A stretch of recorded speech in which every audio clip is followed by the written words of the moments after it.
Deuce and Mo, Deuce and Mo, Deuce and Mo. They tell you what they know. Do it for Deuce and Mo, Deuce and Mo.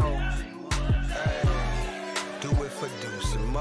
When it comes to the Kings, it's my favorite show. Do it for Deuce and Mo, Deuce and Mo. Hey, do it for Deuce and Mo. When it comes to the Kings, big hopes and dreams as we cover our kings. Never cover the kingdom, but we loving our kings. And we covered your prayers as we doing our thing. Big Deuce with the par, Lil Mo on the screen. Solo or together, still do it for team. Never switch up for $1 or revenue stream. So we always got each other, balance out the beam. Deuce and Mo, and that's the end of the theme song. Do it for Deuce and Mo. We are live. You're gonna have to help me out, Morgan Reagan. Yeah. A sense of apathy is rolling over me with this team, where I'm just like, it's like you're not even mad anymore. You're just like, yeah, cool, shocking. What up, Deuce? Hey. Hey, Morgan. Oh no, Morgan's in a weird mood too. How do we? We gotta rally together. Let's go, Ken. How we doing? Happy Sunday night. The good news is the sun's out later now, as we lost an hour of sleep last night. No one knows why we do this anymore, but we do. We are live to talk about what went down between the Rockets and the Kings as the Kings lose to a team below 500 on their home floor. In a stretch of games, a 6-game homestand that features a few teams under 500, right? Mm-hmm. Had the Rockets, you had the Bulls, the Spurs, you got the Grizzlies coming up. You lost 2 of those games. The other one, you had to somehow pull a miracle out of your ass and beat the Out of your Spurs. ass. And now today you lose to the Rockets 112-104. They were in 6th for a second. Back to 7th they go. How are we doing? I'm good. Let's go. What's up, Mo? I'm just like really frustrated. At the team or just life? I think everything. Oh, whoa. Is this going to be a therapy session? No, it's just like when. Yeah. I mean, if you really like No. behind the scenes, like I just felt ugly Oh, on air here today. we No. This isn't like your compliments are not needed here, and I mean that because I could just go like this isn't one of those like where like I need to be. I'm not. What if everyone was in the chat like, yeah, I agree, you kind of looked ugly today? And- Would you'd be like, thank you. Honestly, that would validate. Like, yeah, no, I get like, Everybody in the chat right now, call Morgan ugly. I want the whole chat saying ugly. or just say that you don't have to call me ugly. You can call my oversized blazer that I was wearing just does not translate well onto a camera. Yeah. And it just like, I used to be that type of person when I played basketball, like you look good, you play good, like kind of thing. And so like, I'd always like when my hair was like in a perfect braid or, like my pony was good or whatever. And today, like I felt good in the blazer. And then it's like on camera, I was just like, what are you? Like, okay, whatever. Kings win, then I'll feel better. Yeah. And then I felt shittier after. It's like the blazer got bigger as 100% the blazer got bigger. It got wrinklier because it's like this linen texture. And it just all like, yeah, it just washed me out. Yeah, I know. No, I know. And it just frustrates me because it's like, it's just when you get toward the end of the season and you feel like you're doing well with your flow and then Rent the Runway kind of screws up a few outfits. So then you get all screwed up. It's just one of those things where not the biggest deal in the world. But yeah, so then I didn't feel good with that. And I would have felt better with a win. Yes, I do allow Kings wins to dictate my moods at times. But it's like, I live, die, breathe this shit. Like, what do you expect? What do you expect me to do? Just have other hobbies during the season? No. No. The chat's feeling good today. Well, that's good. Brandon, by the way, says, I was literally watching the halftime show thinking, wow, Morgan looks amazing today. And she's up there like, I looked ugly. Steven says, Kings beat by another bad team at home.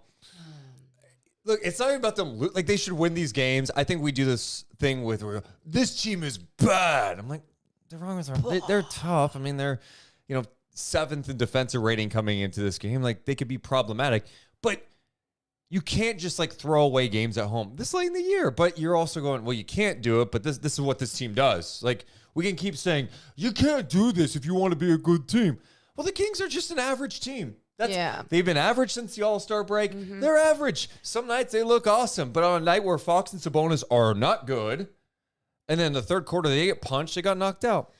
It was bad. It was awful. It was so bad. It's like that, but I think too, there's different expectations right now as we see the Western Conference ups and downs, and then you have the Bucks beat the Clippers today, and you're like, yeah, we're just these little things, things that are good, even if it doesn't exactly. It could help a little bit. All of a sudden, if the Kings would have won today and the Clippers lost, you go, oh, maybe you can move up a little further than you think.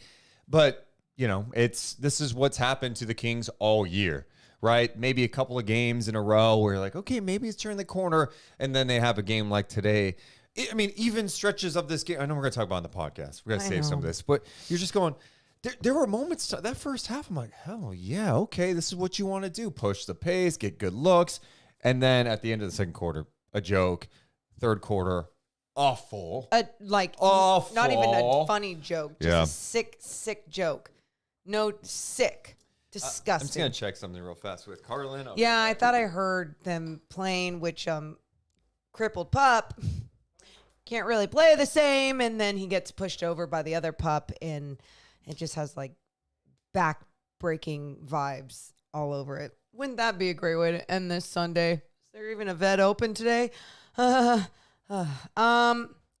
So anyway, I see a lot of people that are feeling different ways as well. And I feel all the things you want to feel. And this doesn't even feel like one of those games where if someone is going to come in and be like, so-and-so's bad, trade so-and-so, fire so-and-so. It does, I would it does not feel like one of those games where people could say specifics like that.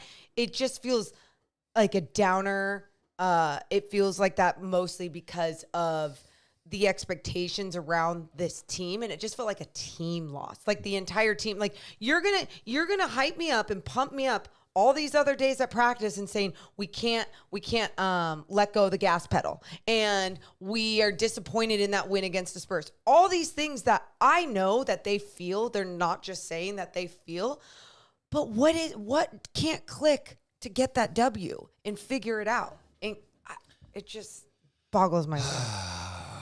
Because you figured it out even in the first quarter. Just play your same style. I'm not saying it's easy, but you went far away from it. Man. Yeah. Shut up! Are you going to help him again? Yeah, just... what are we doing? I think it's time to... I'm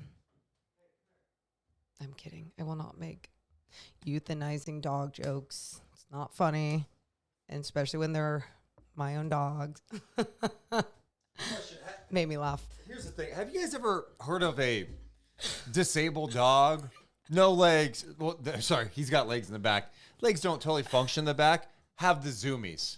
This dog is zooming everywhere right now. Are you serious? And this is the funny part, too. When I've seen Carlin, like, run, if we want to call it that, with his two legs, he glides. This thing is like, he's become a like an X-Men, like a mutant, where he's faster than before, and he's missing two of the legs. Like, I don't understand how it's physically possible, but it just makes everything a little bit more difficult, especially when you're like, okay, like, if you can't feel your leg like this and it's like this, like you're going to get it hooked on something and just like break a bone in there and make life worse. You know what I mean? So let's just not do that. Let's just not play around. Let's not have the zoomings.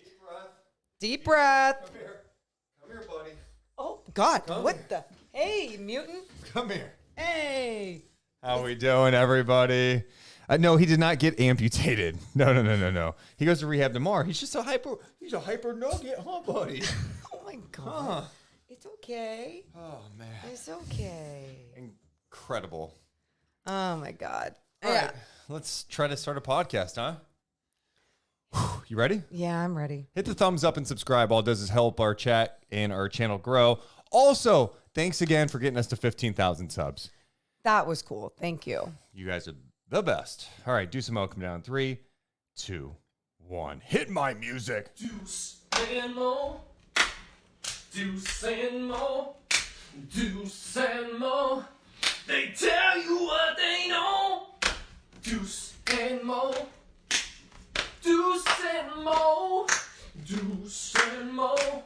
The podcast that you know. Oh, welcome into the Deuce and Mo podcast, recording this on a Sunday night. And what do you know? Another game where you're going, what? The Kings allowed a big run to a team below 500? They lost to a team below 500 on their home floor? Yes, it happened again. They got a big loss. Morgan's not locked in, but I am. Kings lose to the Rockets 112-104. They fall to 36-27, and it went bad when it went bad, especially in that third quarter. The Kings could not recover, tried to make a run late, but could not play perfect basketball. And here we are talking about another disappointing Kings loss. I'm Deuce Mason. That's Morgan Reagan. Each and every one of our podcasts presented by our friends over at Northwest Exteriors. Check out trustnorthwest.com. Hi, Mo. How are you, bud? How you doing, bud? I was totally locked in. I gave you a lyric. You stumbled over a lyric. I needed you to I've been stumbling all day. I've been stumbling on the broadcast. I'm stumbling now. Here we go. Let a girl stumble. Well, Morgan, let's talk about what went wrong for the Kings in this one. Everything. Next. Okay, you need to help me out because you're in a different stage I am. You sound there's like an anger stage when it comes to the Kings. I have reached apathy where I'm just losing interest a little bit in like this team. What are we doing here? What are we doing? Because it's some of the same themes over and over and over again where some quarters it looks like they're locked in. Yeah. But then when it goes bad, it goes bad. Let's bring up the second quarter. Bring it up. Kings go up 13, 54, 41 with 2:56 to go in the in the second quarter. Okay. First half, they are up 54, 41, 2:56 to go. Just close. Just close the right way. They did not close the right way. No, they didn't. And then at halftime, it's a game, right? You're going, okay, they made a nice little push here. We reach halftime at Golden One Center and a 54-41 game. My goodness, no, I'm not smooth. At the half, goes to 59-54. It's a 5-point game. But then it continued on. After the Kings took a 13-point lead, they were outscored 45-19 through the third quarter. The rest of the game outscored 71-50. They lose 112-104. It's frustrating. And when it goes bad, it goes really bad. And that's truly like the story of this game is the third quarter going to shit. But it started going into the half. I think what was felt maybe going into the half that the Kings would come out on top and stronger and punch back and then never look back. Oh no, that's what the Rockets ended up doing instead. But going back to the end of that second quarter, I remember at the half, I'm talking about Domas Sabonis and triple-double watch and another double-double for him in just the first half of basketball, playing some pretty good basketball. I forget how many turnovers he had at that point, but it was really toward the end that everything really started going downhill for him in the way he was playing. At the half, he had 14 points, 10 rebounds, 6 assists. He did have 4 turnovers, 2 steals. And I don't mean downhill all the way. I just meant in that category specifically when it came to his turnovers, which is a huge part of his game. He had 9 turnovers in this game. 9 of the Kings' 13 turnovers tonight from Domantas Sabonis. He had 25 points, 15 rebounds, 8 assists, 9 turnovers. The problem I have with the third quarter and just the theme of this year is when it goes bad, it goes too bad. You know, this team is not just allowing, hey, a 12-2 run. Oh, man, it happens. We're going to bounce back. To be outscored from the 2:56 mark of the second quarter to the end of the third, 45-19, that can't happen. That's leadership. That's adjustments. You got to get your shit together faster than that if you want to be like a legit team. I thought a couple of things that I didn't like in that quarter. Third quarter, the lead's evaporating, right? The Rockets have momentum. The Kings aren't functioning offensively well. Malik Monk doesn't come into the game until 6:15 of the third quarter. The lead's already gone.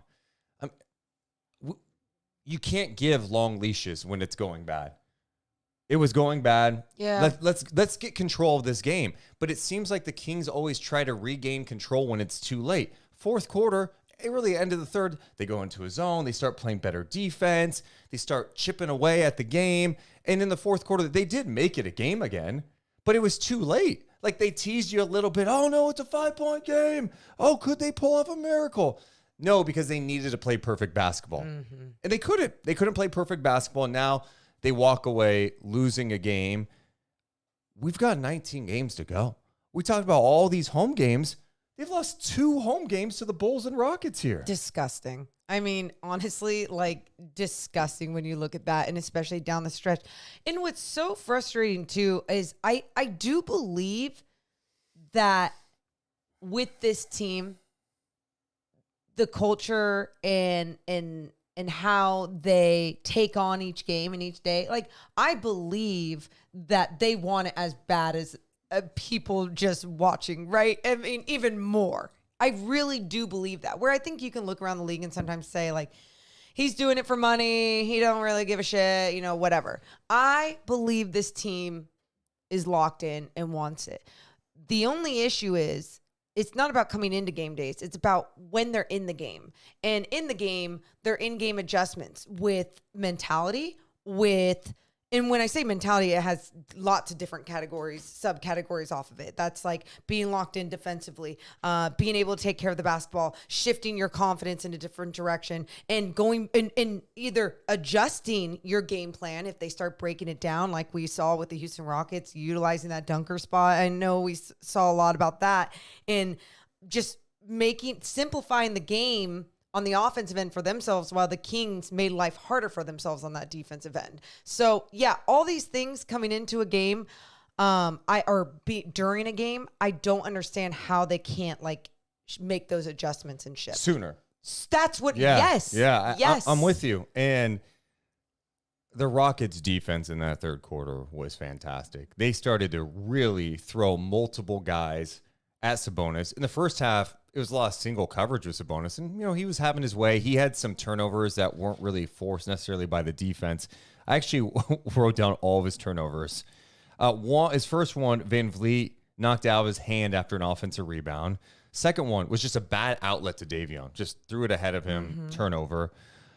Then the two-man game, he and Monk threw a pass that he couldn't handle, turnover. Then his fourth one, he tried to force a lob over Sengun, who read it perfectly, tried to lob it high over to get to Keegan, turnover. Then he went to put the ball on the floor. Sengun read it perfectly, poked it away. He then had a miscommunication with Ellis, who tried to flare up instead of going to the corner. Yes. Sabonis threw it away. Then he had a turnover, a weird bounce pass to Monk, who was like trying to pop up, but Van Vliet was all over him. Like, it was just a bad pass. Then he mishandles, crowded by multiple guys inside. His ninth was a travel. He's got to be more locked in, man. Like, and it's tough too, because in some respects you go with Fox today, who was not good, 7 of 21. If Fox and Sabonis aren't playing well, who's stepping up, right? Yeah. Fox and Sabonis, Sabonis has been pretty damn consistent this year. Fox has had his moments of being up and down, but for the most part, those guys are going to bring it. Who else is going to offensively? And that's the question. Monk has been pretty consistent, but after that, there's question marks. Maybe you'll get a Keegan game and he'll have a stretch of games where he's scoring 15 or more. Sure. Or HB, where he had that run where he's scoring 20 every night. Oh, Herter's got it going. No, I mean, you can't count on anything else. It's Fox, Sabonis, Monk, and after that, And tonight, you had Fox and Sabonis. Fox was missing everything short. Sabonis was turning the ball over like crazy, and you lose. It's just, and it's like you just said, it's okay for people to have inconsistent games, right? Like whether it's Keegan, whether it's Herter, whether it's Barnes, whether it's Mitchell, Ellis, go down the line. Trey Lyles. It's okay, but other people then have to be filling in their spot. There's enough names right there that I just mentioned where it's like other people have to step up in a bigger way when other people aren't playing the same, aren't having the same flow to their game, or just aren't producing and putting up big enough numbers. Oh my goodness. De'Aaron today, 18 points. He had 9 rebounds, 1 assist on 7 of 21 shooting. He was 2 of 9 from 3. In the second half, he was just 1 of 9, 0 for 3 from beyond the arc. I wanted to see him attack even more, and he seemed like either tired, like I don't know what it was out there for him, but they started the game pushing the hell out of the ball and the pace. They had 9 fast break points. They didn't see another fast break point until the fourth quarter. My point to this is because he's usually the one that leads the charge. And I think I saw someone early on in our chat say something like, I don't even think De'Aaron played that bad. I think he just missed a lot of shots. Here's where he did play bad. Like, in these games especially, he is the leader. So Domas is having all these turnovers, and now you're seeing the Rockets go from single coverage to throwing how many guys on him. That's when you adjust and you make sure your game is at a different level. You don't just settle for 3. You just got to make sure that you are also making those adjustments as a leader. And I'm not putting all that blame on him, but I'm just analyzing what I saw from his game just on a random Sunday. Watching him in the second half, I went back and watched his shot attempts again in the second half. Everything was short. Even the mid-range stuff, he was missing everything short. My sense was like the physicality bugged Sabonis and it bugged Fox. Yeah. And look, this is what it is. Like, the Rockets play a style. They may not be a great team. They're in the process of trying to turn things around, but they were one of the worst defensive teams in the league last year. They're 7th this year coming into tonight. And they played with that physicality, right? They're bumping you. The officials are swallowing the whistle a little bit too because they just set the tone with how they play. This is just their style. Udoka's got those guys just playing like dogs. Kind of like and it, it bugged. It bugged them. And I kind of like it. You know, I think there's some points when you have that happen with an officiating crew or an NBA team, and you reward them with that, right? Like, they're playing tough, and there's times where I even thought, oh my God, did they come across the arm on that when they were going for that jump ball, and it was Jabari Smith Jr. I was like, he for sure came across his arm. He didn't. He got a hell of a play. All ball, Yep. made a jump ball. You know, like, it was just a great defensive play, and they had a lot of those moments too where, again, the ref wasn't just going to make that call because they saw an arm come across somebody's body. Super aggressive, and it did mess with the Kings. I know it may be easier said than done, but that's where I'm like, Fox, just go hard to the rim. Get to the foul line. Like, they're going to call some stuff around the basket. Fox shot 2 free throws, and I felt like his shots were either mid-range looks or from 3. Yeah. Everything else was short. Attack the rim. Get these guys in the penalty. You know, like, they play physical, embrace the physicality. And I don't think the Kings do that on a consistent basis. I think sometimes they do. It's just like everything about this team is, sometimes they play defense and it looks pretty good. Sometimes the offense is flowing. It looks pretty good. But tonight, 6 of 32 from 3. 6 of 32 from downtown. And 4 of those makes, 2 from Monk, 2 from Mitchell, from Davion Mitchell. The other 2 were from De'Aaron Fox. Keegan 0 for 5 from 3. Herter 0 for 3. Barnes 0 for 1. The third quarter, going more into detail on that, they were outscored 32-14. And you're going, man, the defense. Yeah, partially. But again, this is when you don't execute offensively and you're throwing the ball away. They had 8 turnovers in the third. 8. So 8 wasted possessions on top of the missed shots. Huge. Turned into 11 points. They were 4 for 16 in the quarter. They were 0 for 6 from 3. The Rockets scored 46 points in the paint in the game. Mm-hmm. 20 of those points in the paint came in the third quarter. The third quarter was just a mess from offense to defense. Everything about it was bad. I mean, you look at those turnovers too, and you go, okay, there's also no fast break points from the Sacramento Kings. They were not pushing the pace. They were not pushing the ball. If anything, they were losing the ball in a half-court set. I mean, some of those possessions that you talked about with Sabonis, you know, it was like pushing up in transition. But like for the most part, it felt like when they were in the half-court, and it felt like when the Houston Rockets were getting up in them, being physical, and just really disrupting their entire second half of basketball. I think just big picture wise, you just look at where this team is with their consistency on offense. I know Mike Brown said post game, since the break, they're third in offensive rating. Third in offensive rating since the break. They're near the bottom in defensive rating since the All-Star break. Today, you wouldn't have known that based on their offense. The first half had some great moments. Second half, they were completely shut down. And that it's just disappointing. It's just disappointing to see where the Kings are at right now with their consistency, especially when you have this opportunity with all these home games.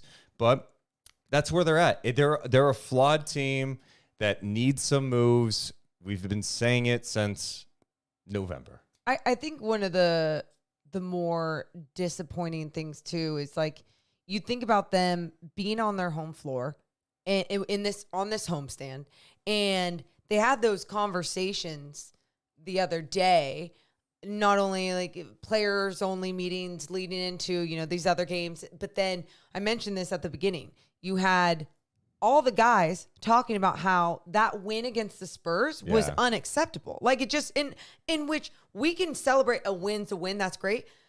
Were they going to try to get a win in that same fashion? And if they were, I was still not going to feel great. Like I would stick to what I say, and a win is a win in the NBA, and it's hard. Yay, they were resilient, found a way.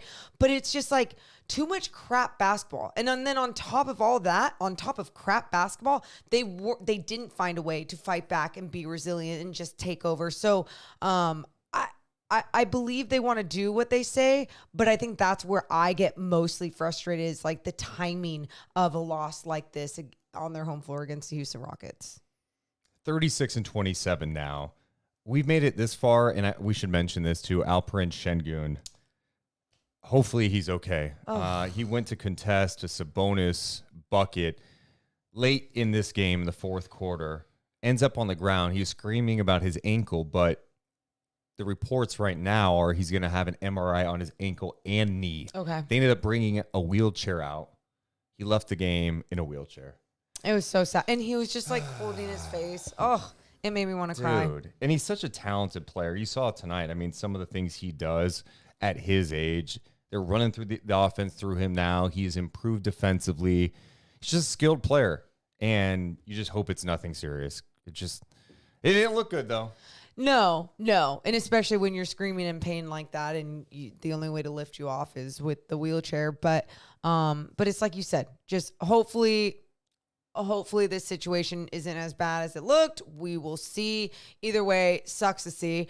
And to even talk a little bit about his game, I thought the Kings were doing a good job on him in the first quarter. And then the second half comes around and it's like, what did he do? He's a smart, good young player. And he made in-game adjustments. It's not even like he was dropping dimes left and right, but he had a lot of like hockey assists. He had a lot of the, like you said, they run the offense through him. So he was still creating a lot, and then started doing a little bit more down low as well. Yeah, he had 14 points, 7 of 14 shooting. He had 6 rebounds, 2 assists, 2 steals for him. And so he's going to have an MRI. And yeah, hopefully he's okay. And for the Kings, the other thing that jumped out to me in the fourth quarter, it's 101-86, 7-11 to go. Kings are kind of hanging around, but it's like, God, the clock's a ticking here. Keegan comes into the game. I felt like Keegan had some really nice defensive moments. The Kings end up going on a 10-0 run to cut it from 101-86 to 101-96 with 3:20 to go. Well, it's a game. I didn't understand why they took Keegan out when it's 105-98. I'm like, this is still somewhat of a game, and he's making plays defensively. Like he and Sabonis at that stretch when they were starting to slow down the Rockets a little bit in the quarter, they were having some good contests at the rim. Did he put Kevin Huerter in for him? Keegan was getting some timely rebounds, and then they went away from him. So I'm not saying, if Keegan's in there, they win the game. Those are the subtle things that happen in a game where you're like, I don't get it. Just like I didn't get in the third quarter why Brown waited so long to put Malik Monk in the game. You know, I understand there can be issues defensively with Malik Monk, but the offense was not getting anything going. Stagnant. How can you get him going a little bit? Get him in sooner. Get some juice. Get the ball moving around. Get the two-man game with he and Sabonis. It just felt like they didn't have a lot out there. And when Herter's not giving you anything, HB's not giving you much offensively, give me the guy that I know is going to try to give me something offensively, that's going to try to create, get to the basket. That one play where Monk took that contact from Sengun and threw it up and made the shot in the fourth. I'm like, how the hell did you do that? But I thought they went to him too late. Yeah, and that's fair to say. I feel like some of those... I feel like there's been a lot of overthinking going on when it comes to the adjustments or the rotations needing to be made. But at the same time, like, I'm not down there feeling the energy of one, like, what if he felt like Keegan was not tough enough for him for some reason and Trey Lyles was going to bring that toughness, you know, like that's what he trusted in that opportunity. Again, I don't know if that was something that was actually there or going on. Either way, it didn't feel like it was the right answer, right? So, yeah, hopefully something like as this team continues to be in these situations, because it doesn't feel like they're going to be in large leads going to, doesn't. It really doesn't. Then if you are in these situations, like you got to make sure you are also making the right moves as a coach, as a coaching staff, because that can really screw with mentalities, that can screw with the energy and the flow of a game, and sometimes it can be making the biggest change and a really good positive change. But yeah, I didn't feel it today. So 19 games to go, Morgan. Do you have any, faith or belief that they can get a nice extended streak going here? Or is this kind of what we're going to see? Yeah, I think that question alone is like, it's dumb. Is that what we're gonna say? It's a dumb question. No, say it's a dumb question. No, because I don't think it's a dumb question, but I wouldn't bet my money on it. Like if this was like a bet right now, right? It's like, no, here you could bet $1 million. No thanks. Like I would not trust. And sometimes you see those turns from teams around the NBA where it's like, since the All-Star break, they've been doing this, or in the month of March, they really turn things around. The Kings have been consistently inconsistent the entire year. And what's just fascinating that in a Western Conference like this, with their inconsistency, that they've still been able to stay around that 6th spot. They're back in the 7th spot in the Western Conference standings as of right now, but to be close to that 6th spot, especially when Western Conference is packed and it's an up and down every day for everyone. But when I say every day for everyone, mostly for the Kings, it's literally up and down each and every game, where it feels like other people, if you look down the list, they'll have like up, up, up, down, down, up, down, up. You know what I mean by that? Yes. I mean, but those other teams have just been, behind him too. Look at the Warriors, now Steph's down, the Lakers, the Suns, the Mavs. That's the other thing. Like the Mavs made these moves. Like Mavs make these moves. Everyone's like talking about how much better they're going to be. And oh man, they'll just go right by Sacramento. They've struggled and they leveraged a lot of their future. So,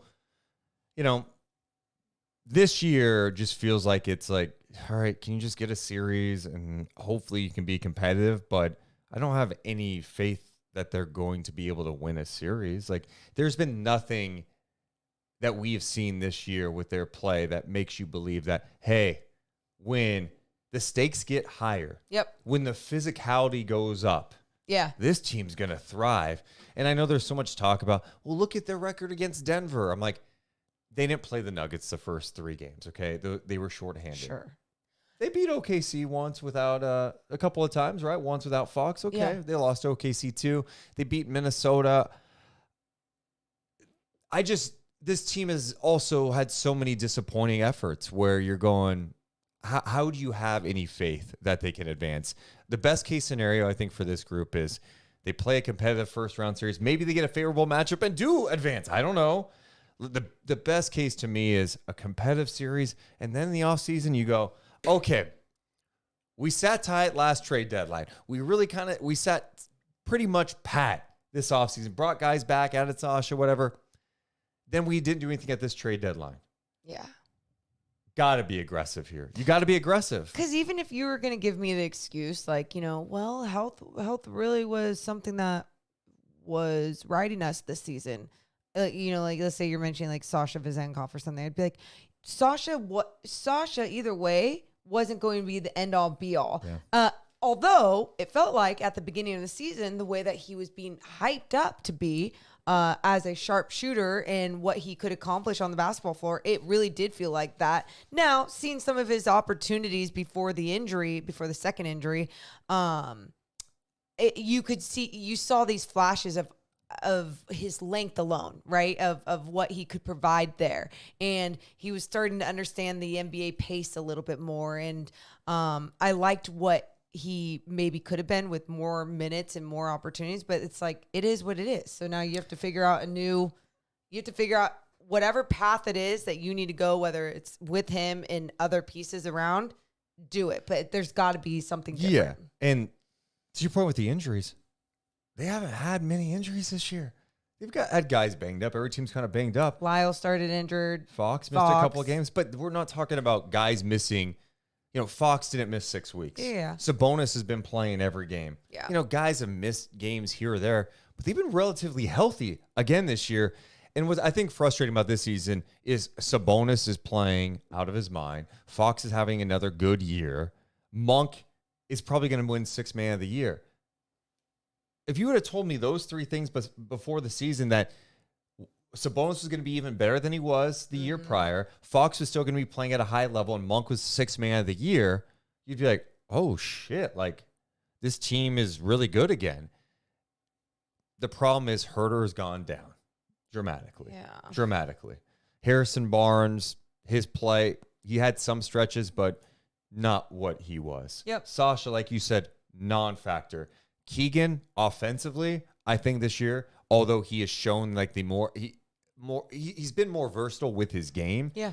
It's just not consistent enough. You know, he's not there yet. I still think he's going to be there. I see the challenge. Keegan's not a guy. Look, if we're going to start freaking out about a second-year player who's been playing great defense this year, I don't know what to tell you.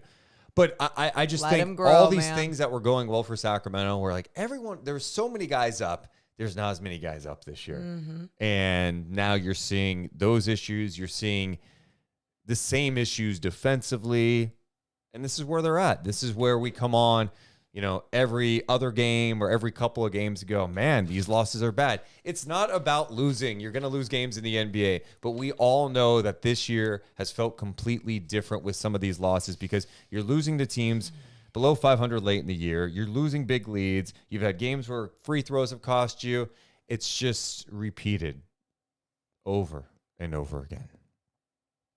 That's a great way to put it too. You are going to lose games in the NBA. We know that. You're going to hate some of these losses, but it feels like for the Kings, it's been like 98% of the losses have been like disgusting. Yeah, like dog shit. 45-19. They were a 45-19 run in a game.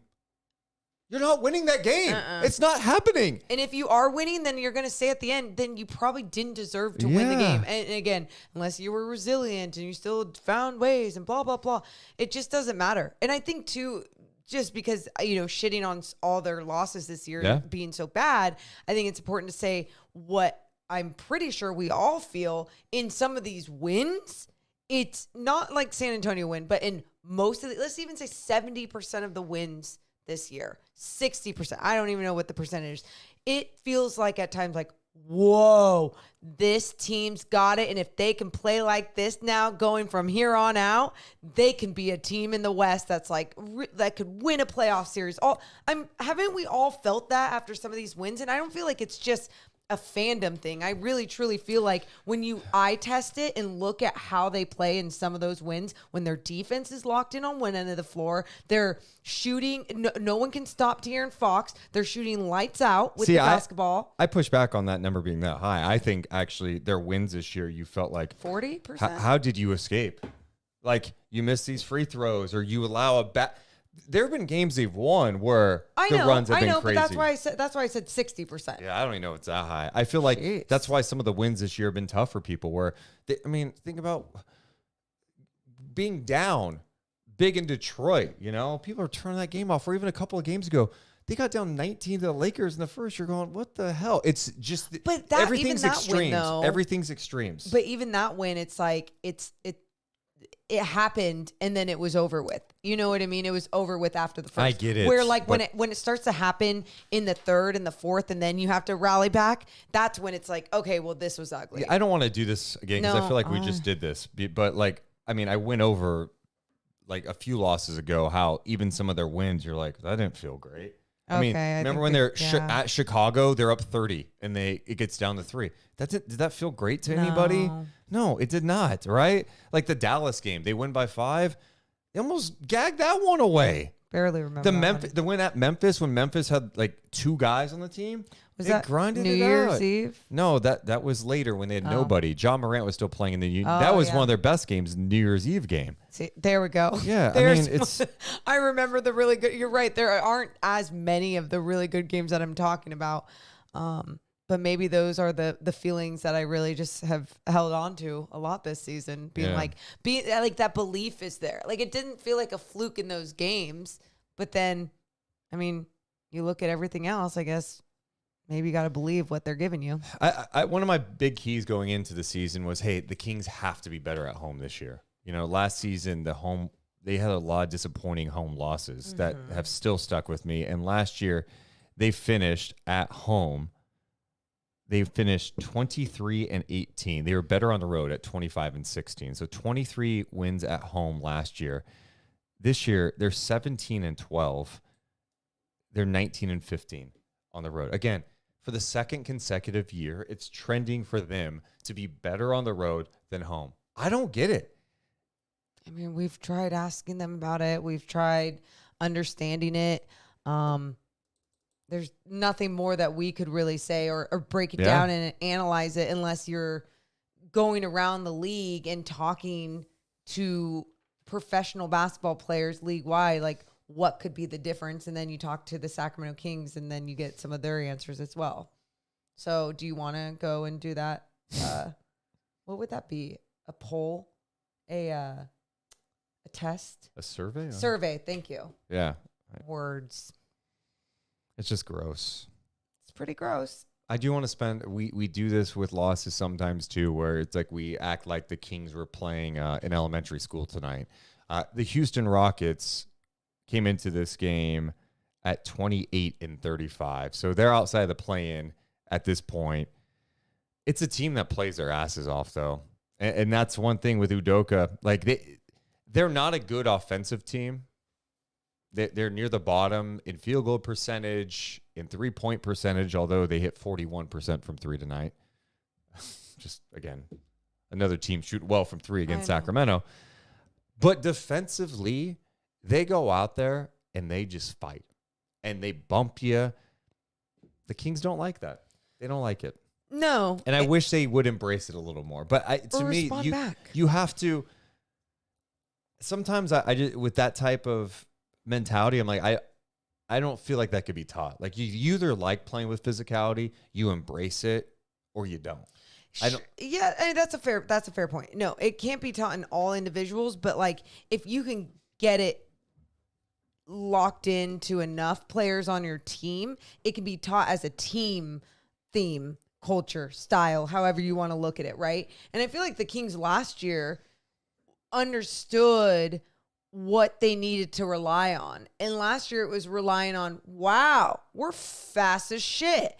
And relying on being that underdog team and being like, okay, well, we're going to out tough everybody. And it wasn't out tough people like mentally and like punk them back. We don't want to get punked. But there was just something different with the way that they carried themselves in some of those games where they understood the opportunity at hand could be their last. So you might as well leave it all out there. And that's what I want to feel again. And I think you get to a team like the Houston Rockets and you feel that at times. Like Dylan Brooks knows like that he could find his way out of this league really quickly because of what he relies on at times. But then there's other times that he picks it up in all different categories while still having that toughness, if you want to call it that. Are you doing okay? Yeah, it's whatever. It's so, I just feel frustrated because like I enjoy doing these podcasts so much, win or lose. But this loss took me. Where the Bulls loss, I said it was the worst loss of the season for me. Mm-hmm. And it was heartbreaking. But this sucked my soul, my basketball soul. Like I had a dream about playing basketball the other day. And I got so excited. It made me so excited, like just being back on the floor and playing. And actually, Sean Elliott was in my dream. And I think because we had talked to him on Kings pregame live. And so he was in my dream playing. And no big deal. And so then I was like, oh man, I need to keep playing because basketball like fills my soul, like makes me so happy. And so I ordered a basketball on Amazon because I have a women's basketball, but I want to make sure that if I ever go to like a pickup game, I can play with men and like actually be making my shots and stuff. So I got a men's basketball. And my whole point to this is just like basketball gives me life. I love it so much. And this sucked my soul today. I'm sorry. Do you feel that though? I'm getting the vibe. This game? No, it did not. Wow. I've seen this game a lot. So, ew. I mean, it at some point, I think it doesn't phase you as much because it's like, no, this is who they are. Like I've been upset after podcasts this year. I have been for sure, but I've seen teams go on big runs all the time, and they have not been able to stop the bleeding when a team goes on a run. When a team is physical with them, they don't like it. And I saw someone in the chat was saying, well, you know, the Kings were getting called for touch fouls, and they weren't calling the same things on the Rockets. Dude, because the Rockets, they set the tone with their physicality. They play like that all the time. And it's not like there was some crazy foul discrepancy. I mean, maybe your case is that they should have been called for more. Kings were called for 20 fouls. The Rockets were called for 18 today. I don't know. I didn't get that sense. I felt like they just played tough. They just played. That's what they do. And I thought in the second half specifically, the adjustment to just really throw different looks at Sabonis was fantastic. And then they rotated well. They communicate well. They bump you off your spots. They pack the paint. They've got length, right? Like Jabari Smith Jr. is a long player. They have active hands. Sengun is super long. They have great activity. Thompson is trending to be a really good defensive player, and he's a rookie. So when you have all this length out there, you have athleticism, they take up a lot of space, they embrace contact, it's going to make life more challenging. And I feel like that throws the Kings off. They become a little indecisive. They maybe overthink things. They don't play their game. You know, we always talk about spray threes with this group. I don't think they got many spray threes at all today. And they knocked down just 6 threes as a team. So, you know, you ask, oh, how are you feeling that? No, I'm disappointed because they lost, but the reality is if Fox and Sabonis play like they did tonight, you're not beating anybody because no one else on this team has proven this year, besides Monk, that they can bring it offensively on a consistent basis. You know, like Keegan, I don't know if he's banged up. I feel like he's banged up. We talked about it last game. He airballed a 3. It was an amazing look. Airballed a 3. But then he's battling his ass off defensively. At least he's giving me something out there. For sure. But this team needs more. You need guys that can knock down shots. You need guys that if Fox and Sabonis are having an off night, you could still find a way to manufacture something. And for this season, the Kings haven't found that on a consistent basis. That's a fair way to put it. Mm-hmm. It's a very fair way to put it. And they're still good. Like, I'm pretty excited about Keon Ellis. I want him to play more. That's another guy I'm going, I need his minutes up more. I think he makes things happen. I look at the fact that since he's been back in the rotation, he's been leading the team in deflections, leading the team in steals. He plays good defense. He's a guy that doesn't care about physicality. The guy's like 175 pounds, and he's getting posted up by Sohan and battling him. Like, I love what he brings. I would play him more. And that means other guys aren't going to play as much. And I also think you can sacrifice a little bit of maybe the offensive firepower. But I even think he can knock down an open shot. So is it really, are you sacrificing much when the guy is shooting, coming into tonight, 41% on catch and shoot threes? Another guy I'm loving right now, Davion Mitchell. Why is Davion Mitchell playing more lately? Since January?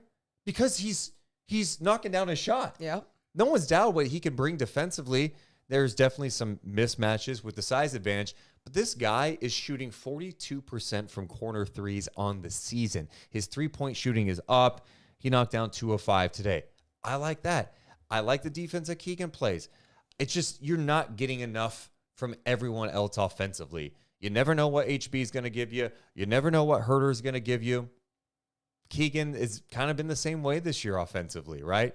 So that's where you're at. You can trust 3 guys that are pretty much going to give you 20, close to 20 every night. Sabonis, Fox, and I put Monk in that category. But after that, it's a fat question mark. And so that's where you go, where are we at? That's why you're 7th. That's why you're 7th, because you don't get enough offensive firepower outside Fox, Sabonis, and Monk, and your defense is beyond inconsistent. You're near the bottom. Beyond. So that's what it boils down to. And you have to be honest with it. This is the sample. This group has been together for a while now. This core group has been together for almost 2 seasons plus a playoff series. You know, going back to a little bit to what you were saying about the Houston Rockets and being like, this isn't just some elementary team. Like, this is an NBA team, blah, blah, blah, all the things. And it's so true. I think what's frustrating about it, though, is that when you see the Kings play the style that they were playing to start the game, locked in defensively, pushing the pace, swinging the ball around the offensive end. Yeah. Just like the rhythm, the flow, free flowing, looking good. It's like, you know that they could make this Houston Rockets team look like that, feel a certain way. In that if the Houston Rockets were going to punch back, that you could still find a way to get to this point. But for some reason, for them never to never be able to get back to that point. And even in the Spurs game, it was like they could never get back to the style of basketball that they're playing against, like when they're taking on the Denver Nuggets or some of these better teams. It's like, are you playing down? Are you, and not to say that these teams are just like shit teams in the NBA, because there are some pieces on these squads that can dominate and do things, and winning the NBA is hard. But is that something? Like, is that something more to also look at? Mentally, are you playing down as a team, and or are you not being led by a leader, Domas Sabonis, De'Aaron Fox, and or a coaching staff? Right? Like, what? I just don't know the answer, and so I just have so many freaking questions.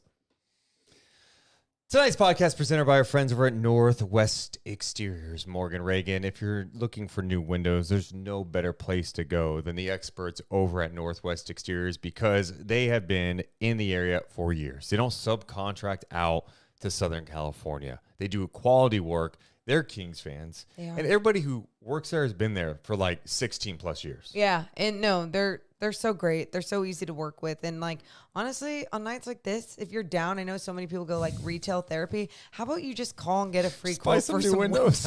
Like, call that retail therapy, and seriously check out what maybe your house is missing. And even if it's not something that you can do right now, you can also get a feel of like what it is that you might be able to do that you didn't even know or understand. I think sometimes the misconception of when you're trying to look to do a project like that, it's going to just be the most expensive thing in the world, but there's so many different options. So check out their website, trustnorthwest.com, Morgan Reagan, because you know what? They're simply the best. Trust Northwest. What a fun jingle. Morgan, who would be your Rocket Soul player of this game? Definitely a Rockets player. Probably I'll go with Fred VanVleet, and not just because he led them in scoring. Fred VanVleet, you're a Rock and Soul player of the game. 22 points, 9 assists, 5 of 8 shooting. He was 10 of 10 at the free throw line. Knocked down a couple of threes, too. He was 2 of 4 from downtown. A player that, to be honest, is just not very efficient. You know, he has not been an efficient shooter from the field or three-point range, but tonight he was 5 of 8, 2 of 4 from 3, and made all of his free throws. Efficient. That is the main reason why. I mean, not only you look at some of those numbers and just how efficient he was, I thought he did a good job of leading this team and keeping them in it. Those 2 deep threes that he had right before the half, like really starting the trend of, okay, we are going to punch them in the face and they're not going to come back. And that's kind of what happened with him leading the charge. He also had that one off-balance look that was great defense in the fourth quarter. We're like, how'd you make that one? It just felt like a dagger. He's a Rock and Soul player of the game. There's many people in the chat right now. Michael says, sad Deuce. Edward says, Deuce, you look so disappointed. I understand, me too. Oh, man. Okay, I'm going to try to, To be completely honest, I have been, this podcast has felt like a total vent session tonight, and I think I'm also in my own head about the podcast where I'm just like, I just feel like we're just bitching. It's just like, I don't want, this is like the same podcast we've done after every loss. Like, I need to bring, I don't know that my insights have been that incredible today. So, Morgan, sorry. I'm just being honest. You were honest at the start. You said you were wearing a blazer that was too big. It made me look ugly. Yes, I did say that. And but I was just being honest and vulnerable too. But here's my thing too, because we are going behind the scenes and no one's listening to this right now. Here's my thing to this though, Deuce. When you are doing 82 podcasts, I know. maybe plus in a season, and in all of these losses, we always break down every little detail of why they lost, what went wrong.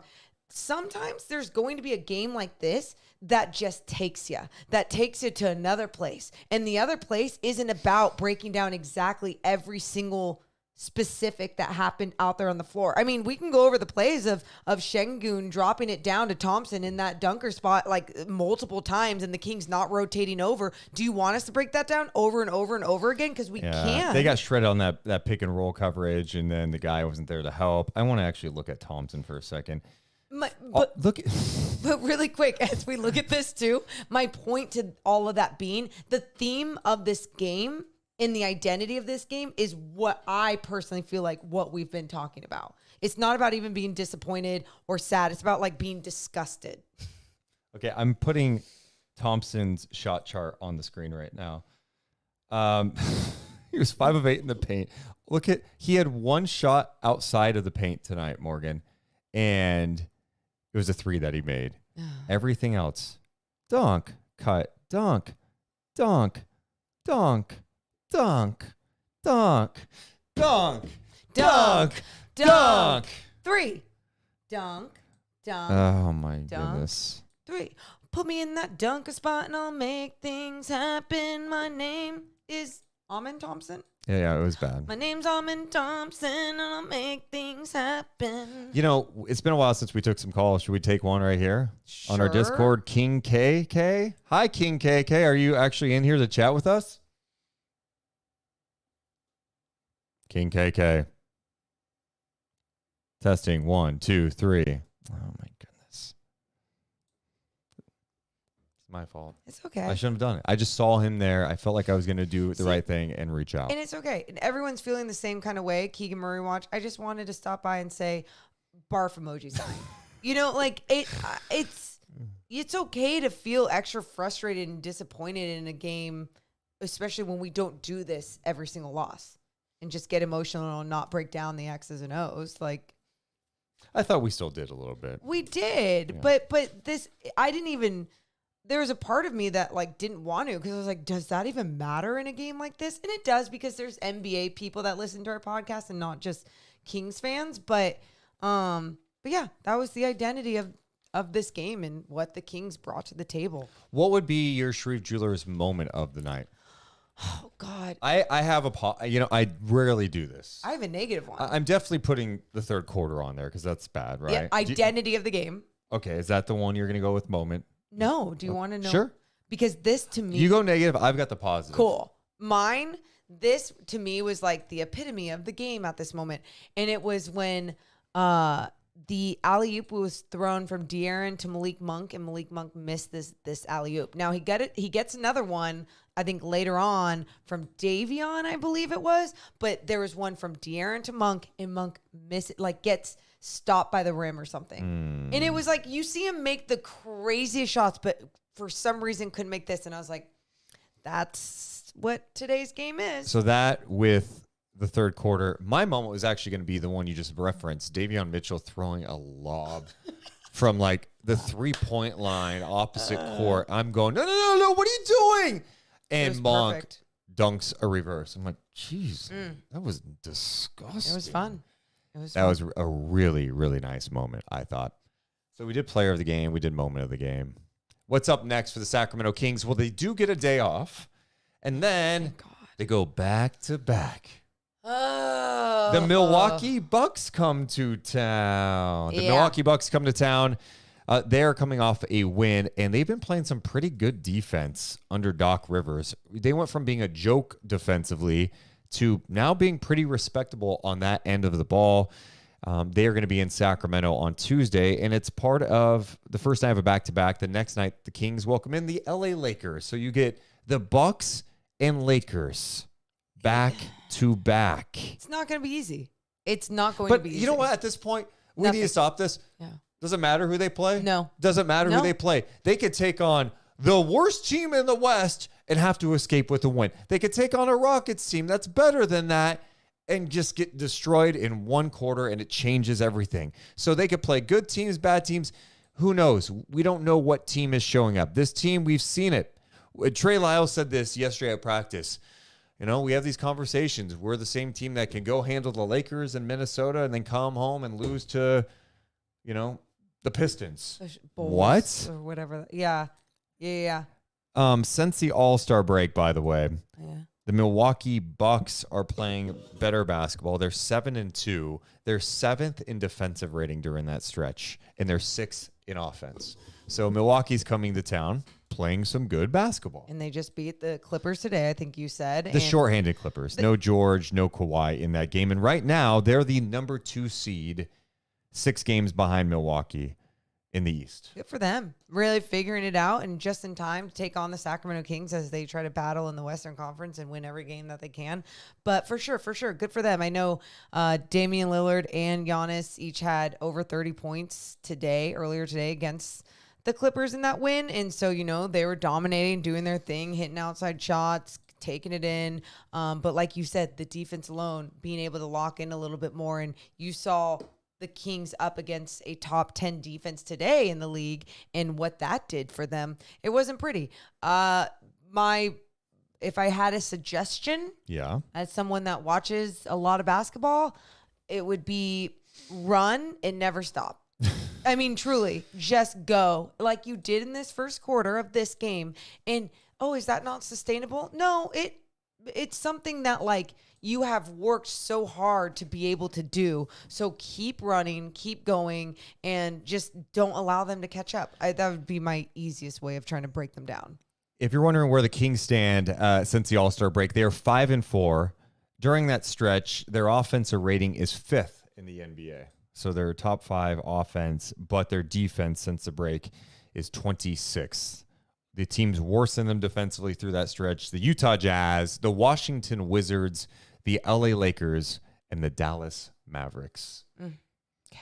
Well, and the Washington Wizards, I saw they just officially knocked out of the playoffs today. Oh, congratulations. Well, they won the other night to end their long skid. Well, good job. And now they won't make the playoffs. It's official. With 19 or 20 games left, whatever they have. Yeah.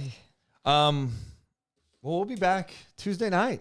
Do this again. Oh, we'll be back, and I don't give We're two gonna dams. have fun. Yeah. Win or lose, we're gonna have fun. Yes. By the way, I needed this, so thank you also for everyone that did join us live today, and like just to kind of allow this to be venti, to be something different, because every single game, like I mostly feel good. I didn't feel good, but I'm going to feel freaking great, win or lose, in both those games. Let's effing go.